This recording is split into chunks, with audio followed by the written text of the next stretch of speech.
one Lion King. Before Mufasa became king, he was just a bullied cub. Welcome to Amazon Recaps. In the kingdom of Meli, peace flows like a river. Zebras, giraffes, hippos, and countless animals live side by side under the warm sun. Today, the air buzzes with excitement as King Simba gathers the kingdom to share life-changing news. His voice is full of pride and joy as he announces that he and Nala are expecting a baby lion. It's the circle of life fulfilled. As Simba looks up to the sky, his heart full, he whispers to Nala that he's on his way. Meanwhile, Nala, feeling the weight of the day, rests quietly in her favorite spot. The peaceful kingdom surrounds her, and she softly promises that she'll always wait for Simba. With trust in his friends, Simba turns to Timon and Pumbaa, asking them to look after Kiara, his adventurous daughter. Eager for the task, Timon and Pumbaa begin a wild, energetic tale of their supposed victory over Scar. Kiara, innocent and wide-eyed, laughs and reminds them that her dad told a different story. The air is filled with their laughter as they share a playful moment, all worries forgotten. Later, Rafiki comes to visit Kiara, bringing wisdom wrapped in mystery. Kiara, filled with excitement, shares how much her parents trust Timon and Pumbaa, but she admits to a secret. She dreams of being a brave lioness, yet doubt lingers in her heart. Rafiki listens with understanding, then smiles and tells her that even Simba once felt small. To show her, he recalls a story of how Mufasa, her grandfather, took Simba to the top of Pride Rock to teach him to roar under the stars, embracing the sky and his destiny. Rafiki begins another tale, taking Kiara back to a time of great hardship when a harsh drought threatened the land. Mufasa and his brother Scar were just cubs, unaware of the future awaiting them. Their parents guided them through the beauty of the kingdom, teaching Mufasa to dream of leading it one day. Together they sang of unity and life's endless beauty even in hard times. But joy is fleeting. A torrential downpour swells rivers into raging floods. Mufasa's parents fight to shield him from the waters. From a cliff's edge, his father urges him to move quickly, while his mother gently encourages small, careful steps. Fear paralyzes Mufasa, and as the ground beneath an elephant collapses, Mufasa is swept away by the torrent. The flood carries Mufasa far from safety, eventually tossing him onto a floating log in a remote part of the kingdom. There, he meets Taka, a daring cub and son of King Obasi. Cautiously, Taka approaches the outsider but quickly warns of a crocodile closing in fast. Mufasa, frozen with fear and unable to swim, is defenseless. Taka tries to help, but chaos erupts. Just as all seems lost,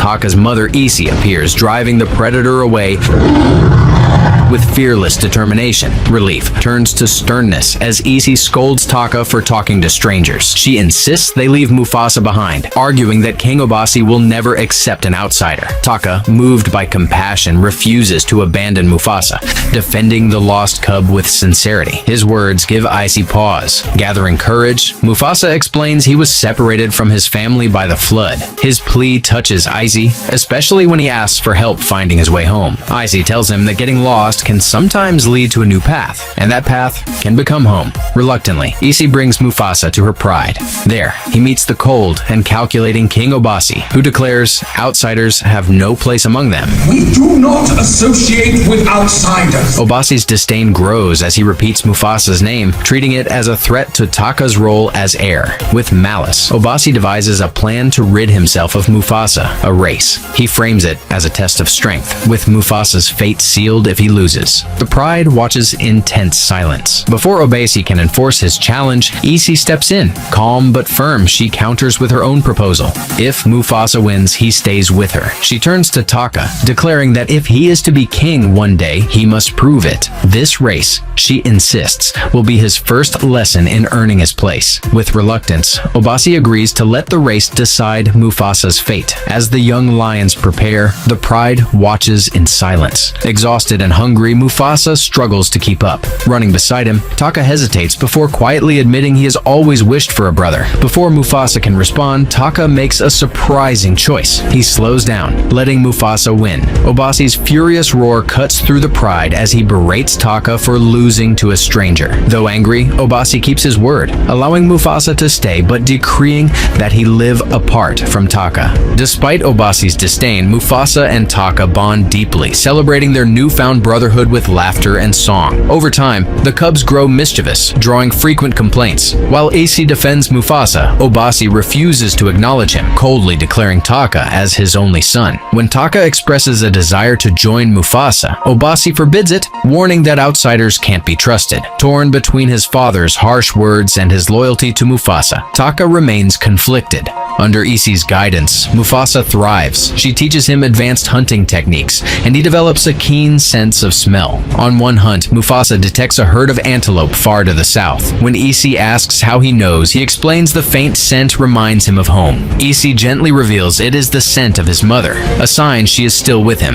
Her words give Mufasa renewed hope and a sense of belonging, despite the pride's coldness. In a quiet moment, Mufasa admits to Isi his fear that Obasi will never accept him. Isi reassures him that he is her family, no matter what Obasi believes. Growing wiser, Mufasa accepts his role as a wanderer, free from the burden of royalty. Back in the present, Timon and Pumbaa interrupt Rafiki's story, jokingly comparing Mufasa to themselves as wanderers. Annoyed, Kiara silences them, eager to hear more. Rafiki, keep going! Rafiki reveals that while Taka secretly spies on his brother and Isi, danger approaches. Massive white lions, pale and menacing, creep closer, their presence breaking the calm. Mufasa leaps into action, placing himself between Isi and the attackers. The battle is fierce, each roar and strike testing his resolve. From a distance, Taka watches in terror, unable to act. Paralyzed by fear, he flees, abandoning Mufasa and Isi to the deadly predators. Mufasa fights with unmatched courage, defeating one of the white lions and forcing the rest to retreat. Exhausted but victorious, he helps Isi back to the pride. As whispers spread, Isi recounts the ordeal, her voice trembling with gratitude. She tells the pride that without Mufasa's bravery, she wouldn't have survived. The pride stirs uneasily, but Mufasa warns them the white lions are only half a day away. Obasi, dismissing him as a vagabond, refuses to act. Frustrated, Mufasa challenges Obasi to send a scout. Begrudgingly, Obasi agrees, though resentment lingers. In private, Obasi confronts Taka, accusing him of abandoning Isi and tarnishing the pride's honor. Taka, guilt-ridden and shaken, struggles to respond as his father's harsh words cut deep. Far from the pride, King Kiros, leader of the White Lions, learns of his son's death. Enraged, he questions how a mere lion could defeat him. In a cold act of vengeance, he orders the failing warrior to be devoured by the lionesses, sending a chilling message to all. Back at the pride, Obasi grows harsher with Taka, commanding him to lie and deny his cowardice to protect their bloodline. Taka, torn and shaken, admits he doesn't want to be king or live a life of deceit. He pleads to simply be Obasi's son, but Obasi dismisses him, insisting survival demands strength and sacrifice. Their conversation is interrupted when the scout returns, breathless and grim. He confirms Mufasa's warning. The white lions are coming and they outnumber the pride 2-1. The looming threat forces Obasi to make a fateful decision. He orders Taka to leave and appoints Mufasa as his protector, binding them together in an oath of loyalty. Mufasa initially refuses, unwilling to leave Isi behind, but with a steady gaze, Isi reminds him of his destiny. She speaks of Mele, a land beyond the horizon, green and bathed in sunlight, a place where Mufasa will find his true home. Tearfully, Mufasa says he doesn't want to lose her. Isi reassures him, her voice calm and steady, telling him his parents are alive and waiting for him to fulfill his role in the circle of life. With heavy hearts, Mufasa and Taka say their goodbyes and begin their uncertain journey. Back in the present, Timon and Pumbaa interrupt Rafiki's tale with jokes before excusing themselves. Annoyed, Kiara waves them off, urging Rafiki to continue. The story shifts to Obasi, who prepares to confront Kiros. Rafiki describes Kiros as towering and arrogant, declaring himself the one true king, the last ruler of the Valley of Kings. Obasi, overwhelmed by Kiros's dominance, whispers that the circle of life is broken and only one lion king can emerge. Meanwhile, Mufasa and Taka push forward on their journey, but danger lurks in the shadows. The white lions draw closer, and suddenly, Taka commands Mufasa to swim. The young lion freezes, haunted by memories of the flood that separated him from his family. At that moment, Kiros himself appears, his icy gaze fixed on the brothers. He demands to know who killed his son, delivering his verdict with chilling calm. Blood will answer for blood. The brothers flee, but their path leads to a cliff, leaving them trapped. Desperate, Taka, paralyzed by fear, mutters an apology and shoves Mufasa toward the water, forcing him to jump. A white lioness leaps after them, but fate intervenes. A crocodile crocodile drags her under. The river's strong current sweeps the brothers away, sparing their lives but leaving them exhausted and vulnerable. Far behind, Kiros watches with cold determination, vowing to hunt the brothers down no matter where they go. Continuing their escape, the brothers meet Cerebi, a lioness searching for survivors of her pride, scattered by invaders. Cerebi hasn't found anyone else, until now. Before they can ask more, a nervous hornbill named Zazu appears, begging not to be eaten. Calming himself, Zazu explains that Sarabi is a princess, sent on a journey by her father with Zazu as her protector. The brothers share their dream of reaching Mele, the mythical paradise, but Sarabi is skeptical. To her, Mele is nothing more than a myth. She dismisses their optimism, saying hope doesn't fill empty stomachs. Yet, the brothers remain steadfast in their belief that Mele will be their new home. In the depths of the forest, Rafiki lives as an outcast, gifted with visions and healing abilities. Banished by his kind, he departs calmly, saying his family awaits him beyond the trees. Fate leads him to Taka and Mufasa, who, hungry and desperate, try to scare him. Unfazed, Rafiki moves with serene confidence, telling them if they kill him, they'll never find Mele. Startled, the brothers try to bargain, but Rafiki refuses, insisting their paths are separate. Frustrated, Taka mutters about another misfit they can't eat, while Mufasa grows thoughtful. Back in the present, Timon and Pumbaa burst into laughter, joking that Rafiki hijacked Mufasa's story. Rafiki, calm but indignant, reminds them that his story is intertwined with Mufasa's. Kiara, moved, looks to the sky and whispers for her parents to return. In the flashback, Rafiki offers Mufasa quiet wisdom. Mufasa admits fears of water and recurring dreams of his parents. Rafiki reassures him, saying his mother's voice is guiding him. That night, Rafiki catches a fish, but after examining it, releases it back, declaring it is not its time. At dawn, the group resumes their journey. Mufasa uses his keen sense of smell to find food, leading them to a herd.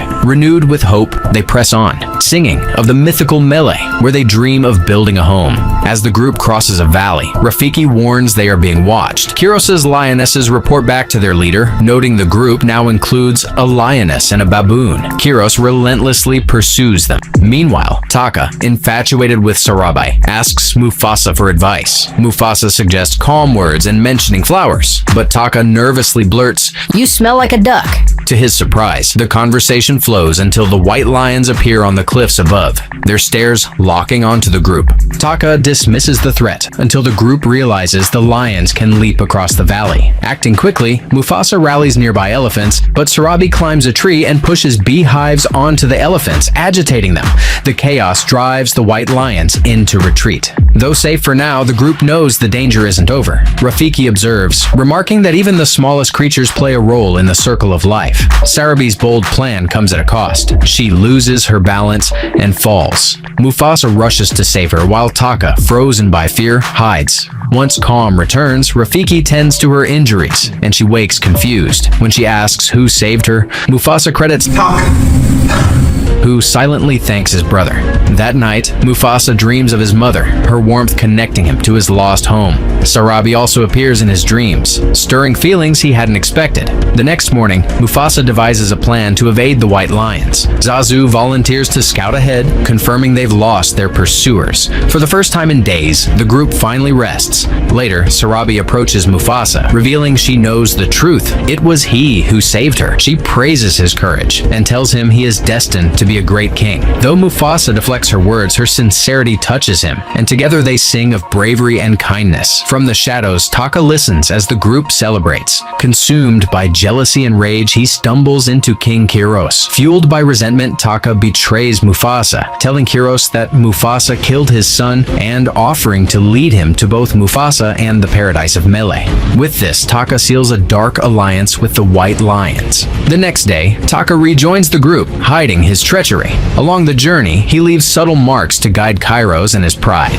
Finally, they arrive at Mele, a breathtaking paradise of rivers, greenery, and vibrant life. The group rejoices as Rafiki Rafiki, standing beneath a tree from his visions, declares Mufasa, the brother destined to stand there. Their joy is short-lived as Kiros and his pride arrive, exposing Taka's betrayal. Mufasa, stunned, refuses to believe it, but Taka bitterly confirms his actions, accusing Mufasa of being favored by everyone, even their parents. Kiros demands vengeance, but Mufasa rallies the animals, reminding them of their shared place in the circle of life. Inspired, they unite to face the white lions. Inside a cave, Mufasa battles Kiros in a brutal duel. From above, Taka hesitates, torn by jealousy and a lingering bond with his brother. As Kiros overpowers Mufasa and prepares the final blow, Taka hears his mother's voice urging him to act. In a moment of redemption, Taka intervenes, saving Mufasa. Outside, Rafiki guides the animals to safety using his knowledge of the terrain.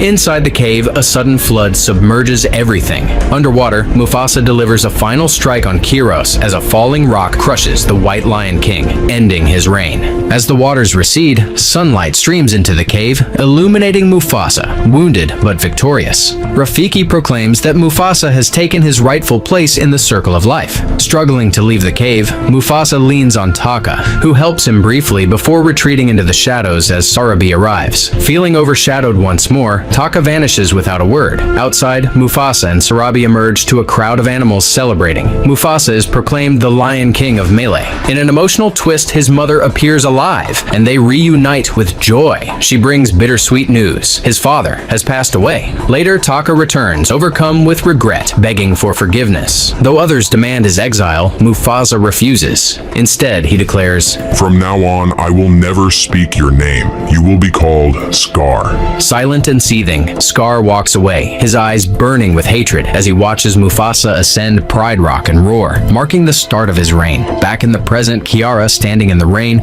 roars with all her might, connecting with her family's legacy. Through the storm, she sees her father, Simba, and runs to embrace him in a heartfelt reunion. As the rain clears, Timon and Pumbaa congratulate Rafiki on his storytelling. Simba and Kiara return to the Pride Lands with a surprise: Kiara's younger brother. Overjoyed, Kiara promises to protect him, ensuring the circle of life continues. Thus, the tale ends, a celebration of family, legacy, and the enduring bond of the Pride Lands. For more videos like this, kindly subscribe to Amazon Recaps. Please like and share this video. Thanks for watching. See you in the next video.